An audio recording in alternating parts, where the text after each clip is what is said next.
Salam, bugünkü izahımız olacaq 9-cu sinif Azərbaycan tarixinin 20-ci paragraf, yəni müstəqil Azərbaycan, Sovet Azərbaycanı şüarının iflası. İlk öncə formal müstəqilliyin ləğvindən danışaq. Bildiyimiz kimi 1923-cü ildə 10 dekabr tarixində Azərbaycan SSR, Gürcüstan SSR, Ermənistan SSR bunlar bir yerdə Zaqafqaziya Sovet Federativ Sosialist Respublikasında birləşdilər. Bu quruma isə, yəni Zaqafqaziya Diyar Partiya Komitəsi rəhbərlik edirdi.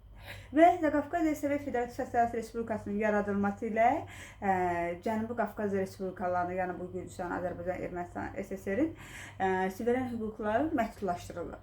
Və bu qurumun yaradılması ilə həm də Azərbaycan yəni bir çox hüquqlarından məhrum olur. Eyni zamanda xarici ölkələrdəki diplomatik nümayəndəliklərindən də ləğv olunur. Sonra məsələn bizim əsas gəlirimiz neftdir. Neftin satışından gələn gəlişi birbaşa keçir Moskvanın nəzarətinə. Və 1923-cü ilin 30 dekabrında isə bu Zaqafqaziya Federativ Sosialist Respublikası, Rusiya Sovet Federativ Sosialist Respublikası, Ukrayna SSR, Belarus SSR-in səlahiyyətli nümayəndələr birlikdə SSR-nin yaradılması haqqında bəyannamə imzaladılar. Bu 4 dövlət. Və SSR-nin yaradılmasında SSR yaranır, amma bu SSR olur təşkilatlı siyasi rejimə əsaslanır. Və bu da unitar dövlət olur. Sonra deməli, yəni birinci yarandı Zaqafqaziya Sovet Federativ Sosialist Respublikası, sonra SSR yaranır. Və fikirləşin ki, ZSFSR SSR-nin içində olub. Ona görə də birinci ZSFSR yaranışı onun içində olub. Sonra deməli 1936-cı ildə 5 dekabrda SSR-nin 2-ci konstitusiyası ilə ZSFSR ləğv olunur. Yəni Zaqafqaziya Federativ Sosialist Respublikası ləğv olunur. Bunu da məntiqini yadda saxlayın. Çox vaxt baxıram, çox şagirdlər, abituriyentlər qarışdırırlar ki, bu SSR-nin konstitusiyası ilə ləğv olunur, yoxsa Azərbaycan SSR-nin konstitusiyasına ləğv olunur. Bir şey məntiqinə fikirləşək. Axı bu ZSFSR-in tərkibində, yəni Zaqafqaziya Sovet Federativ Sosialist Respublikasının tərkibində təkcə Azərbaycan yoxdur. Burada Gürcüstan da var, Ermənistan da var. Üçümüz bir yerdə. Yəni bu Qafqaz Respublikası bir yerdədir.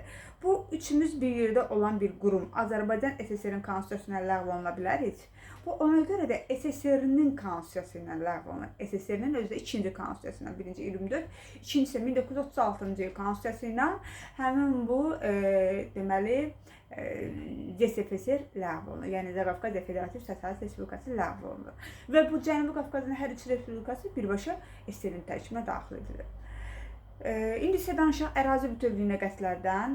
Deməli, bizim ərazilərimizin ermənilərə güzəştə gedilməsində Rusiyanın çox böyük rolu var idi. Belə ki, 1921-ci ilin yayında deməli Dəngəzur qəzasının qərb hissəsinin yəni qərbinin bir hissəsini elə verilməsində də böyük rol olmuşdu Rusiyanın. Sonra 1921-ci ilin 5 iyulunda Rusiya Komünist Partiyasının Qafqaz bürosunun qərarı ilə Dağlıq Qarabağ deməli Azərbaycan SSR-nin tərkibində saxlanılır. Amma onun mərkəzi hələ Şuşa olur burada. Mərkəzi Şuşa olmaqla muxtariyyət verilir. Amma 1923-cü ildə Azərbaycan SSR Mərkəzi İcraiyyə Komitəsi deməli Dağlıq Qarabağın ermənilərin yaşadığı hissədə mərkəzi Xankəndi olmaqla Dağlıq Qarabağ Muxtar Vilayətinin təşkil edilməsi haqqında dekret verilir. Bu dekretdə də yəni mərkəzi Xankəndi idi, amma sonra Xankəndinin adı dəyişdirilir, Stepan Şahyanın adı verilir bura. Sonra indi Naxçıvan haqqında deyək. Naxçıvan ən gec sovetləşən bölgə oldu. 1920-ci ilin iyununda bilirsiniz ki, Türkiyənin Ankara hökumətinin qoşunları bura göndərilir. Amma iyulun 28-də isə 11-ci Qırmızı Ordu hissələri bura gəlir, Naxçıvana gəlir. Yəni bu da ki, nə olur? İki hakimiyyətliyin yaranmasına səbəb olur. Naxçıvanda iki hakimiyyətlik, yəni bu cür yaranır. Sonra 1921-ci ilin martının 16-sında Rusiya Sovet Federativ Sosialist Respublikası ilə Türkiyə arasında Moskva müqaviləsi imzalanır. Moskva müqaviləsinin 3-cü bəndində də deyilir ki, Naxçıvan bölgəsi Azərbaycanın rəhimlığı altında muxtar dövlətdir, muxtar ərazidir və Azərbaycan onu 3-cü bir dövlətə güzəştə getməyəcəkdir. Sonra elə bu məsələ ilə bağlı 1921-ci ilin oktyabrında isə Qarsda RSFSR-in iştirakı ilə Azərbaycan, Ermənistan, Gürcüstan və Türkiyə arasında həmin bu müqavilə bir daha təsbit olundu. İndi vacib bir məsələni deyim. Bax, bu da qarışdırılan məsələlərdən biri ki, hansı birinci bağlanır, Moskva yoxsa Qars? Moskva martdadır. M hərfi ilə də Moskva, hə? Moskva martdadır. Amma Qars oktyabr ayındadır. Onun da aşağısına işarə qoyanda olur Q. Deməli, oktyabrda Qarsdır, martda isə Moskvadır. Yəni hərflərindən, baş hərflərindən yada saxlayın. Bu bir məsələ. Sonra ikinci qarışdırılan məsələ də odur ki, hansında hansı dövlətlər iştirak edirdi. Bax, birinci də Moskvada bunu RSFSR ilə, yəni Rusiya Sovet Federativ Respublikası ilə Türkiyə razılaşdırılıb, bağlanır bu məsələni.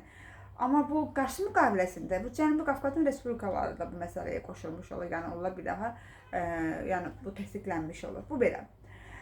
Sonra 1924-cü ilin fevralında isə Azərbaycan SSR Mərkəzi İcra Komitəsinin Rəyasət Heyəti deməli Naxçıvan Muxtar Sovet Sosialist Respublikasının yaradılması haqqında dekret verir.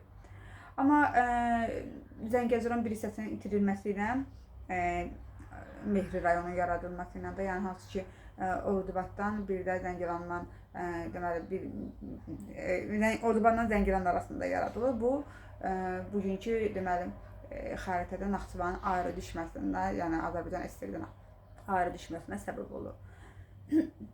Sonra Gürcüstanla da ərazi məsələləri var idi, amma bu məsələlər Ermənistandan fərqli olaraq diplomatik yolla həll olunur. Bu elə Zaqatala dairəsi uğrundaydı bu ərazi məsələsi. Amma bu da isə öz həllini Gürcüstan Sovetləşdikdən sonra tapır. 1921-ci ildə müqavilə bağlanır, saziş bağlanır. Bu saziş əsasən Gürcüstan Zaqatala dairəsində olan iddialarından əl çəkir. Ona görə ki, burada yəni yaşayan, Zaqatala mahallında yaşayan əhalinin əksəriyyəti müsəlmanlar idi.